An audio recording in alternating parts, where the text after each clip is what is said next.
It's a big issue in almost every school. What schools are doing to stop bullies.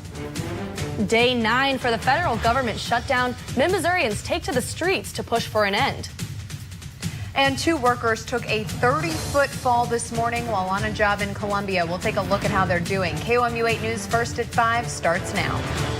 Live from Studio 8A, coverage you can count on in high definition.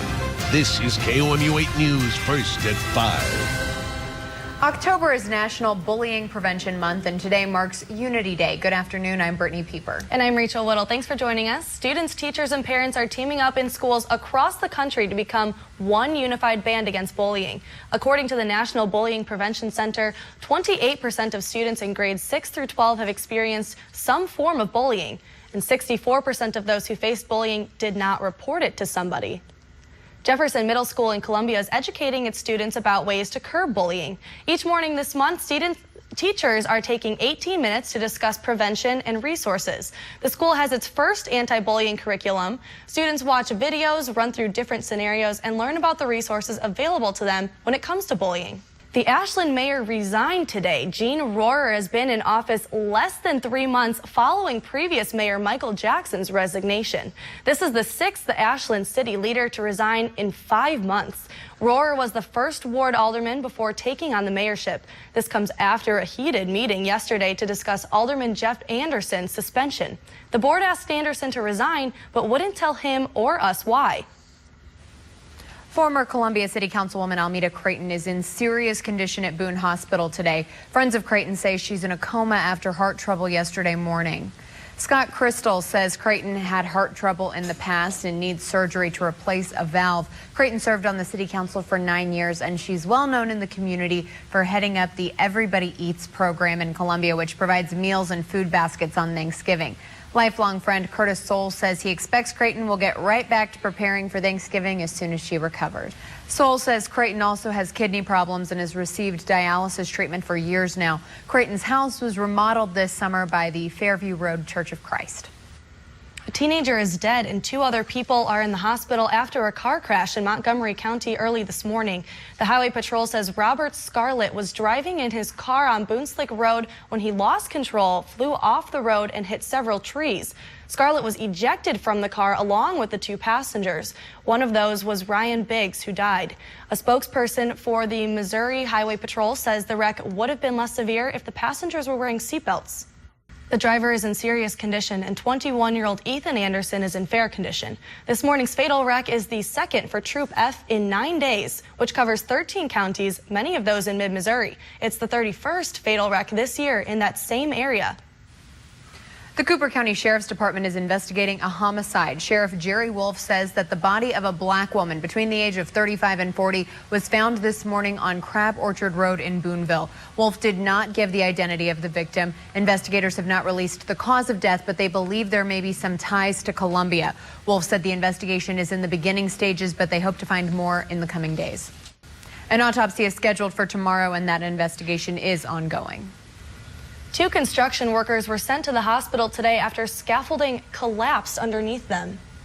KOMU 8's Alexandra Pierce is live at the Katy Place Apartments in Columbia where the accident happened. Day 9 of the government shutdown, a charity has agreed to pay death benefits to the families of fallen service members until the end of the government shutdown. The agreement between the Department of Defense and the Fisher House Foundation comes after the U.S. House of Representatives had passed a bill to fund the payments during the shutdown. When a service member dies, families are usually given $100,000 within a couple days to help cover funeral costs and other bills. According to the Department of Defense, the government will repay all funds spent once the shutdown ends. And it does a disservice to all the men and women in uniform and all those veterans who sacrificed for our freedom. One Boone County group is fed up with the federal government shutdown and is taking it to the streets. The Boone County Democratic Central Committee was protesting earlier today at the Roger Wilson Government Building. KOMU 8's Taylor DeHaze spoke with protesters today. A nomination for the Federal Reserve Vice Chair and a deadly collision in Pennsylvania. KOMU 8's Nicole Niedenberg joins us in the studio with your first look around the nation. President Barack Obama nominated Federal Reserve Vice Chair Janet Yellen to succeed Ben Bernanke as chairman of the nation's central bank. Yellen would be the first woman to head the powerful Fed, taking over at a pivotal time for the economy and the banking industry. Yellen emerged as the leading candidate after Lawrence Summers withdrew from consideration last month in the face of rising opposition. At least one woman is dead after a Greyhound bus collided with a tractor trailer in central Pennsylvania. It happened around 2 this morning. State police say 50 passengers were on the bus from New York City heading to Cleveland, Ohio. 44 people were taken to area hospitals. And an old bridge went out with a bang in Kansas this morning intentionally. Demolition crews blew up the old Amelia Earhart Memorial Bridge and sent it crashing into the Missouri River. This is the first of 3 blasts that will bring down the old bridge. Drivers have been using the new Amelia Earhart Bridge since December of 2012. And that's your first look around the nation. In your world news, Syrian opposition forces fought loyal forces to President Bashar al-Assad late into the night. The rebels were trying to take over an army base that controls the main road between Syria's capital and the northern city of Aleppo. Video from the Associated Press showed heavy fighting between the two sides. It has been a year since Taliban gunmen shot down a Pakistani teenager who advocated education for girls. Now that girl, Malala Yousafzai, has been nominated for the Nobel Peace Prize, and we'll find out Friday whether she's the winner. 1 year after her attack, she's been busy promoting her autobiography, which tells the story of the day last year when she was shot on her way home from school. And a German bishop is under fire over his lavish lifestyle after his diocese announced his new residence would cost nearly $42 million, 6 times more than the amount originally planned. Criticism of the spending habits of the bishop prompted a rare review by the Vatican Monitor last month. The soaring cost puts the bishop radically out of step with the Pope's stress on simplicity and poverty and to split the diocese. Another sunny day, so let's send it over to Rosie for a look at the rest of the week in our forecast. The sunshine will continue for us. It's been hard to find a cloud here in mid-Missouri over about the last 2 days in total.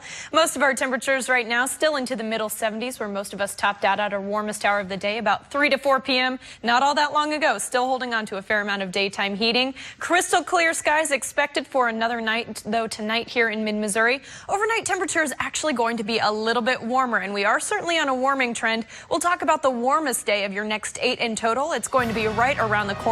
And of course, we've got to break down your next chance of rain that's coming this weekend as well. I'll give you all of those details coming up in just a few minutes. A sickness outbreak in the country means some furloughed employees are heading back to work, but is it enough? Find out what health tests you won't have to pay a cent for under the Affordable Care Act. Right now, you are taking a live look over Rocheport. It's 5:09, and this is KOMU 8 News First at 5, coverage you can count on.